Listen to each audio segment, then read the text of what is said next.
Olá, eu sou o Antônio Pitaguari e esse é o quarto vídeo da resenha livro Mito das Dietas. Se você não viu ainda os outros vídeos, volta lá para acompanhar melhor esse conteúdo. Nesse vídeo 4, nós vamos mostrar uma síntese da conclusão do livro e apresentar algumas críticas sobre a obra que o autor poderia melhorar. Muito bem. Na conclusão, o Spector ele promete resumir os principais mitos sobre dieta, falácias e o que podemos fazer para melhorar em termos de dieta e saúde individual. Ele começa apontando que o mito mais perigoso é a ideia de que todos reagem de modo igual aos alimentos, de que quando come ou segue determinada dieta, o corpo se comporta como o de outras pessoas. Não é o que acontece. Todos somos diferentes. Assim, a obsessão com a informação sobre nutrição e peso corporal restrita às calorias ingeridas versus calorias queimadas é inútil e só atrapalha. O corpo varia inteiramente no modo como reage a tudo, desde alimentos até exercício e ambiente. E essa variação afeta a quantidade de gordura que se deposita e a quantidade ganha de peso, assim como até as preferências alimentares. A variação se deve em parte aos genes, mas principalmente aos micro-organismos que povoam nosso intestino. Alguns grupos protegem contra doenças e ganho de peso. Já outros grupos promovem problemas de saúde e obesidade. A diversidade microbial está declinando a cada década.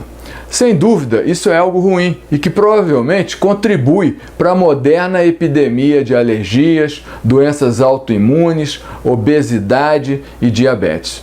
Quanto mais diversa é a dieta, mais diversos são os micróbios alimentados e melhor é a saúde em qualquer idade. Nós precisamos de um novo enfoque para a alimentação. A maioria das dietas se contradiz nas orientações entre carne e hortaliças, e carboidrato e gordura. Mas, se há algo com que todos os gurus concordam, é que se deve evitar o fast food. É fato incontestável que a dieta com muito açúcar e o alimento processado são ruins para os micróbios e logo para a saúde. O Spector ele experimentou pessoalmente várias dietas e em cada uma delas testou os próprios micróbios. Depois de todo esse tempo de prática, ele descobriu que precisa de quantidades mínimas de proteína da carne, ou seja, 1 a 2 vezes por mês é suficiente. Ele se adaptou bem à dieta mediterrânea, formada por iogurte, frutas frescas, muita salada variada, azeite e uma grande quantidade de outros alimentos, inclusive cereais integrais e peixe.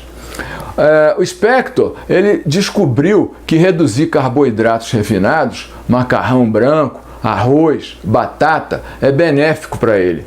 Que substituir por variedades integrais ou legumes é fácil, embora tenha sido necessário aumentar o tempo gasto para preparar as refeições.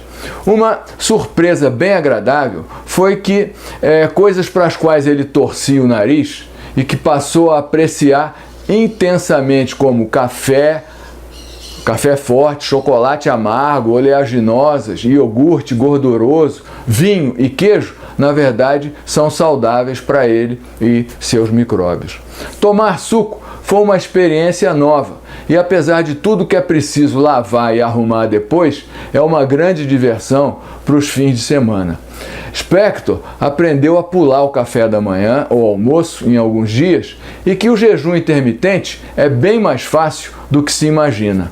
Já o jejum absoluto é ótimo para períodos curtos e bem definidos. Fazer jejum de algum tipo é um exercício útil, mostra que podemos sobreviver psicologicamente e que não corremos risco de vida ou de entrar em coma por pular uma ou outra refeição. Além disso, o jejum permite que os micróbios façam uma faxina útil na mucosa intestinal.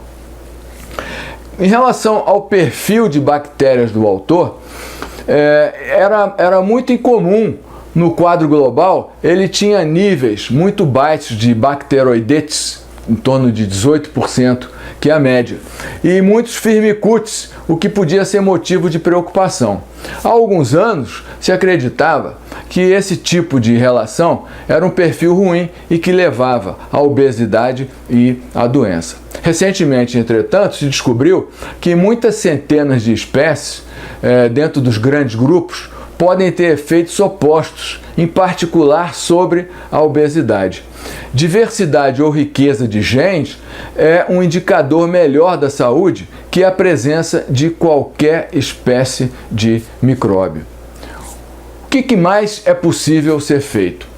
É importante não só focalizar a gordura corporal, mas, primeiro, melhorar a saúde geral. Se a gente quer perder alguns quilos e ter uma saúde sustentável, é importante evitar dietas insustentáveis com planos de alimentação restritiva que, inevitavelmente, trazem a pessoa ao ponto de partida. A chave, na verdade, está em não começar uma dieta clássica, mas em manter pequenas perdas de peso de um modo nutricionalmente sensato e sustentável, reformulando a dieta não somente em termos de quantidade, como também da composição, variedade e programação de tempo. Não podemos esquecer que nossos micróbios são todos muito individuais e, por isso, deve-se encontrar um método que melhor se ajuste à própria pessoa e não uma fórmula inflexível. A perda rápida de peso com jejuns intermitentes parece ter maior probabilidade de alterar para melhor a nossa comunidade microbial. O truque é mantê-la.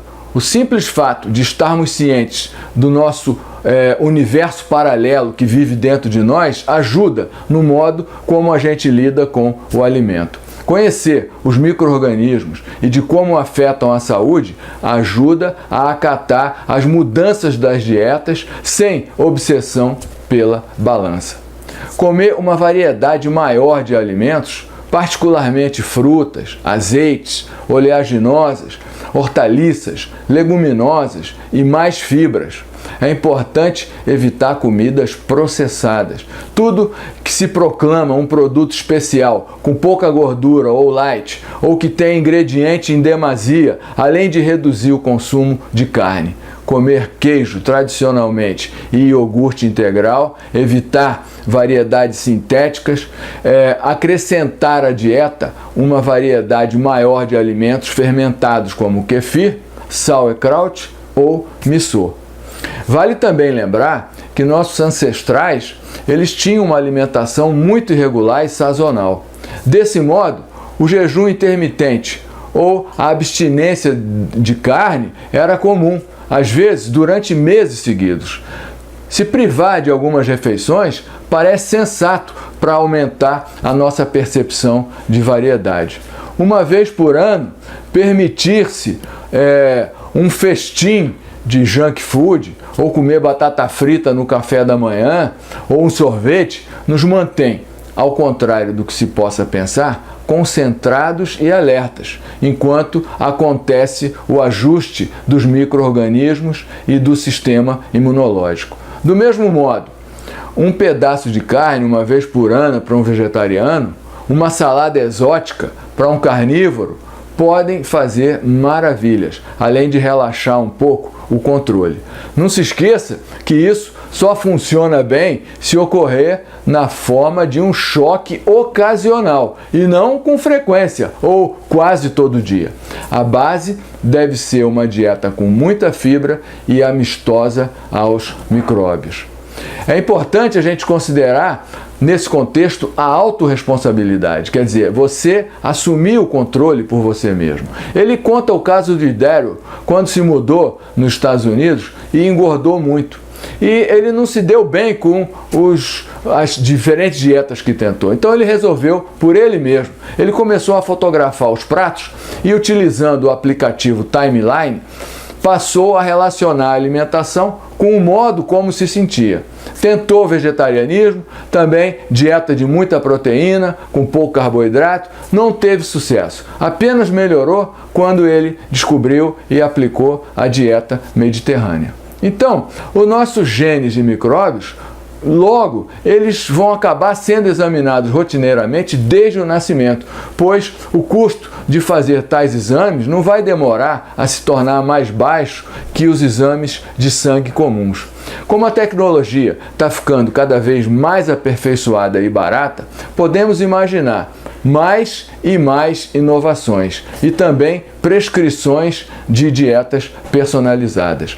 Já existem aplicativos como o Magic Snap, que pode estimar as calorias de comida que está no seu prato a partir de imagens. Esses serviços são gradativamente aprimorados. O Spector e a equipe dele estão desenvolvendo um aplicativo que poderia ser facilmente modificado para oferecer desde a pontuação dos alimentos prebióticos amigáveis aos micróbios que poderíamos associar a mostradores genéticos dos nossos micróbios diários, oferecendo um serviço de aconselhamento nutricional verdadeiramente pessoal. Assim, você poderia tomar decisões bem fundamentadas quanto à necessidade ou não de mudar os hábitos alimentares, de cuidar ou não do seu microbioma.